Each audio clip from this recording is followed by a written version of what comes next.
This video is about critical decisions that preppers will have to make, and it deals with the issue of self-defense.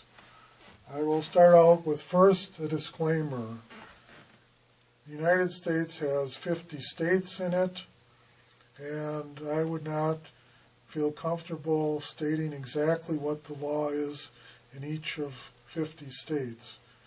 As you are doing your prepper, I think you would be wise to go and see an attorney in the jurisdiction where you're going to be doing your prepper work, and to find an attorney who has done at least 2 self-defense cases that went to jury trial, and sit down with them and ask them to explain to you what self-defense is in the state and jurisdiction where you will be doing your prepper work. Okay, there's been a lot of talk about stand your ground. The 2 sort of nationally famous cases about that are the case of Michael Dunn and George Zimmerman. Neither of those cases, to my way of thinking, are strictly speaking stand your ground cases. What stand your ground is about is that in English common law, which was adopted by most states, it was the law that before you could invoke your right to self-defense, you had to retreat if you were capable of retreating. Then some states adopted a law which were called stand your ground laws, which mean that in the event that you choose not to retreat, that you can still invoke self-defense. There's a third group of states, among them are the state of Wisconsin, where you do not have a duty to retreat. The law in the state of Wisconsin is that if someone is unlawfully interfering with your life, you may use a reasonable amount of force to resist that unlawful interference. Whether your behavior is reasonable can take into account whether or not you chose to retreat. Then you get into what actually self-defense is. I have not researched it for each and every state, but the general rule of law is that when you're using deadly force, you have to have a reasonable belief that someone is going to cause you or someone else immediately to have either great bodily harm or death. In some states, they do not define what great bodily harm is.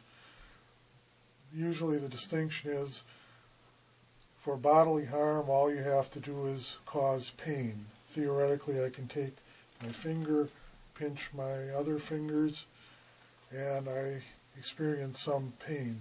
In many states, that would be bodily harm. Great bodily harm usually means something where you'll have a permanent impairment. So before you can use deadly force, you must be in reasonable fear of receiving great bodily harm or death. Then we can look at some cases that sort of got into the news, and I sort of divided them up this way, and this is the line of not guilty, and this side is guilty. Okay, the first case would be Jerome Ersland. He was a pharmacist in Oklahoma. Some people did an armed robbery of his pharmacy. He shot one of them. The person went down on the ground. He chased the others out the door and was going to shoot them. He then came back into his pharmacy and he killed the person he shot. Then there is the case of Raul Rodriguez. he was complaining about his neighbors' loud music to them. He got a gun. He tape recorded the incident, and he kept saying how he was afraid for his life. He shot the person who was coming at him. The jury decided that his fear of being harmed was not reasonable, and he's now doing 40 years in the Texas prison. Then there's the case of Michael Dunn. He was recently convicted of 3 counts of attempted murder and a count of shooting into a vehicle. He is pending being sentenced. He claimed he saw a shotgun that no one else saw, and he claimed that he was in fear for his life, but the jury didn't buy it, and he right now could face up to 75 years in prison. Then there's the case of Trevor Dooley. Mr. Dooley was in his late 60s. He lived next to a park. A guy was in the park playing basketball with his daughter, who was 9 years old. The guy was in his 40s. Some kids were skateboarding. Mr. Dooley came out and started yelling at the kids about their skateboarding. The man who was playing basketball took issue with that, took the kids skateboarding aside. They got into an argument. Mr. Dooley, who was a lot smaller than the guy he was arguing with, turned to go away. The man grabbed Mr. Dooley's shoulder and started to turn him around so he could continue to talk to him, and Mr. Dooley shot him to death, and he's now pending appeal on being convicted of manslaughter. Then there's the case of Ted Wafer. Mr. Wafer was sleeping in his house in Dearborn Heights, Michigan, which is a suburb of Detroit, Michigan. A young woman who was extremely intoxicated by the name of Renisha McBride came to his door and started pounding on it. She pounded on the screen door sufficiently hard that it knocked the screen door off its track. Mr. Wafer came to the door with a shotgun with a pistol grip. He then somehow or other discharged the shotgun when he saw Ms. McBride, and she died on the spot. He's charged currently with second-degree murder and with manslaughter. The case is hard to tell how it will come out, as they have not released Mr. Wafer's statement. He may or may not be convicted. And then there was the case of George Zimmerman, and he was found not guilty. I think it was an appropriate jury finding.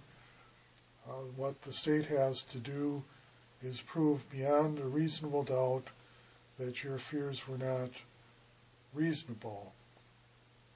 And in his particular case, there was evidence that just before the shot was fired, that Trayvon Martin was pounding on him. There was forensic evidence indicating that when the shot was fired, Trayvon Martin's clothes were not touching his body, consistent with him being on top of George Zimmerman and beating him.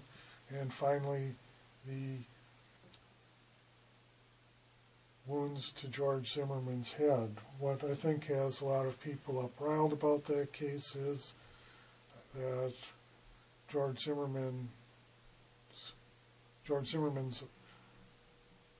account of the events were not consistent with reality, but the people forget that him not telling the truth does not relieve the state of the burden of proof.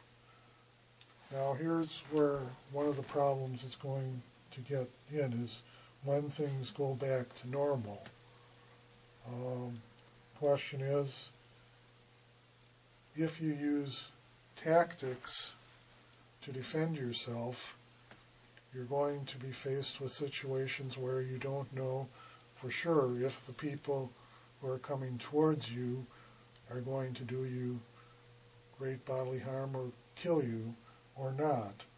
So when things get back to normal, somebody could theoretically wind up charging you with murder in the event that under the circumstances it was not reasonable to assume that the people coming towards you were going to kill you or cause you great bodily harm. I've watched a number of prepper videos, one by Haas USMC. Those videos, or the videos I watched, in part dealt with sending out fire teams.